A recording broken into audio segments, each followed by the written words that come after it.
माननीय श्री संजय कुमार झा।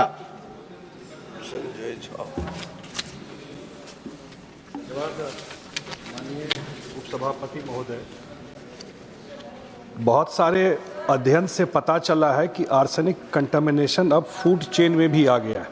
जैसे चावल में, गेहूं में, आलू में, सब में कंटामिनेशन है। तो मैं माननीय मंत्री जी से जानना चाहता हूं कि चावल, गेहूं और आलू में आर्सेनिक स्तर की नियमित रूप से जांच करने के लिए कोई निगरानी प्रणाली लागू की जा रही है या नहीं, एक।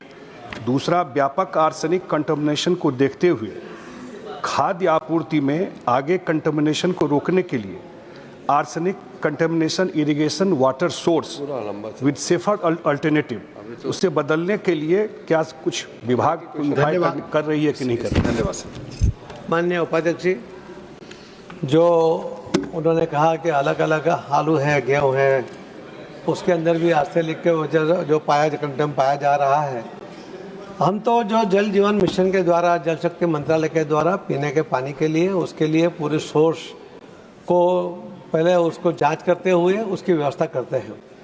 ये जो बाकी का जल है, हर जगह पर जो मिट्टी में से आता है, नदी में से आता है, उसके रोकने के लिए हमारी व्यवस्था नहीं है, मगर वो एग्रीकल्चर डिपार्टमेंट उसके ऊपर भी काम करता होगा, ऐसा मैं मानता हूँ। हमारे यहाँ तो जल जीवन मिशन के द्वारा पीने का पानी शुद्ध हो, उसके अंदर आर्सेनिक ना हो, फ्लोराइड ना हो, उसके लिए हमारी पूरी व्यवस्था है। और हर जगह पे, हर बस्तियाँ जो बस्तियाँ बची हैं, वहाँ पर भी हम नल से पानी देते हैं। इसके लिए वहाँ भी किसी को भी आर्सेनिक या फ्लोराइड का कंटेंट नहीं जाता शरीर में। माननीय श्री संजय कुमार झा।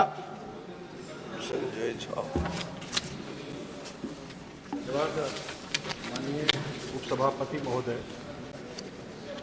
बहुत सारे अध्ययन से पता चला है कि आर्सेनिक कंटामिनेशन अब फूड चेन में भी आ गया है। जैसे चावल में, गेहूं में, आलू में, सब में कंटामिनेशन है। तो मैं माननीय मंत्री जी से जानना चाहता हूं कि चावल, गेहूं और आलू में आर्सेनिक स्तर की नियमित रूप से जांच करने के लिए कोई निगरानी प्रणाली लागू की जा रही है या नहीं, एक। दूसरा, व्यापक आर्सेनिक कंटामिनेशन को देखते हुए खाद्य आपूर्ति में आगे कंटामिनेशन को रोकने के लिए arsenic contamination irrigation water source with safer alternative उससे बदलने के लिए क्या कुछ विभाग उपाय कर रही है कि नहीं कर रही? धन्यवाद सर। माननीय उपाध्यक्ष जी, जो उन्होंने कहा कि अलग अलग आलू है, गेहूँ है, उसके अंदर भी आर्सेनिक के वजह जो कंटेम पाया जा रहा है। हम तो जो जल जीवन मिशन के द्वारा, जल शक्ति मंत्रालय के द्वारा पीने के पानी के लिए, उसके लिए पूरे सोर्स को पहले उसको जांच करते हुए उसकी व्यवस्था करते हैं।